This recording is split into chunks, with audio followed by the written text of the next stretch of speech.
berari emango dio mikroa, eta bera aholku tikan datorkigu, azter kontatu. Bueno, arratsalde neri, nahi errenez, eta, Juan Jok aipatu duen bezala, nik uste hemen ekintzaile guztiak, egia dena behintzat, lan bat izan dugu, esperientzia bat izan dugu, eta etxean mundu baten esan dugu. Lan honek nau betetzen, edo lan honek ez dago gustora, eta ni pauso bat eman dut, ez? Pauso bat eman dut, eta nire ametsa beteko ditut.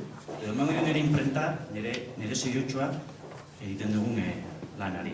Orduan, egun batean, nita nire lagun bat, abokatu lagun bat, janikatuta, bakoitza bere gure batean, gure lanean, eta esan genuen, honekin amaitu dugu, eta beste pausotxo bat eman dugu gure bizitzan, eta antolatu dugu gure lana edo gure bulegoa. Orduan, berak bazun esperientzia, berak eman zituen urte asko Latinoamerikako herrietan prozedura juridikoak eramaten, eta berak apartzen zidan, nahi, montatuko dugu bulego bat, baina emango diogu plus bat.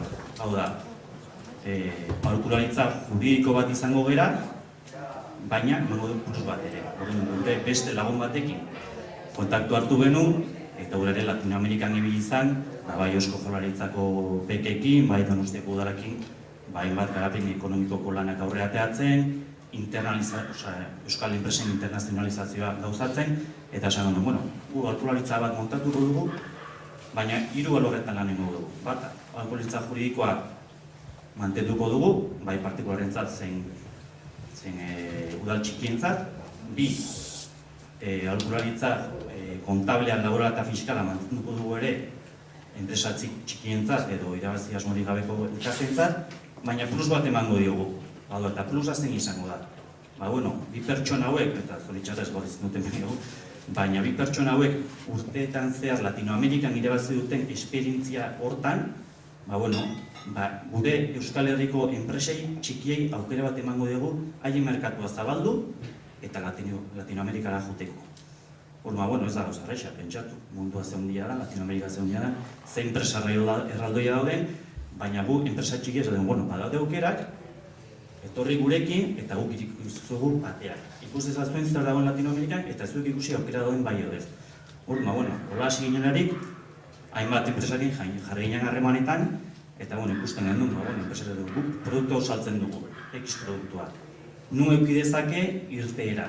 Azken fina, Latinoamerika ere handia da, eta ez dago zabera Venezuela bat, Bolivia bat, Chile bat, Argentina bat, Kolombia bat, nire oso ezberdina dira, ez? Eta hori haiekin biltzen ginen eta esaten genuen, ez du saltzen zu produktua, gu pentsatzen dugu, hemen badutela, badagoela aukera bat. Hori haiekin harremanetan jarri, bidaiatu, ikusi, bilera lotu, eta, hola pasatu da, urte eta erdi, egia da, azpimarratzekotan, gauza positiboak izan ditu, duari gabe, esan ezagutza izugarri hartu dugu, ez balin bagenun, orain badugu beste herrialde batzuena, gero ere, komertzio internazionalan ere, bastante ikasi dugu, eta puntu negatibo bezala, ona den bezala txarra da ez, eta olako herri batzutara jutea suposatzen duen desgastea, bidaiatu behar da, denbora pasa behar da, eta horre desgaste handiak hartzen du. Eta gero, 2009an ikusi genuen, batzizuet, enpresa txikia bat uste beraien eragoztenak, eta olako pauso bat emateko, pauso hori eman behar da, eta hori ikusten dugu hasiera batean, eta zorionez, izan dira bai Bizkaiako eta enpresa batzuk, eta Gipuzkoako enpresa batzuk, etekina lortu dutela, eta eriki dutela hor atetxo bat, eta horren haien bidea jorratzen ari dira. Egia da ere, opatu dugun bezala, gure krisi honekin, enpresa txikiak dituztela egin zailtasunak eta haien bildurrak pausuri emateko. Baina, egiten dugun irakurketa positiboa da, ikusten dugu hainbat enpresak aurrera jo dutela. Orduan, gure urte eta eskaseko ibilbide honetan, batzizuet, pixkanaka jungera eta momentuz balantzak positu egiten dugu.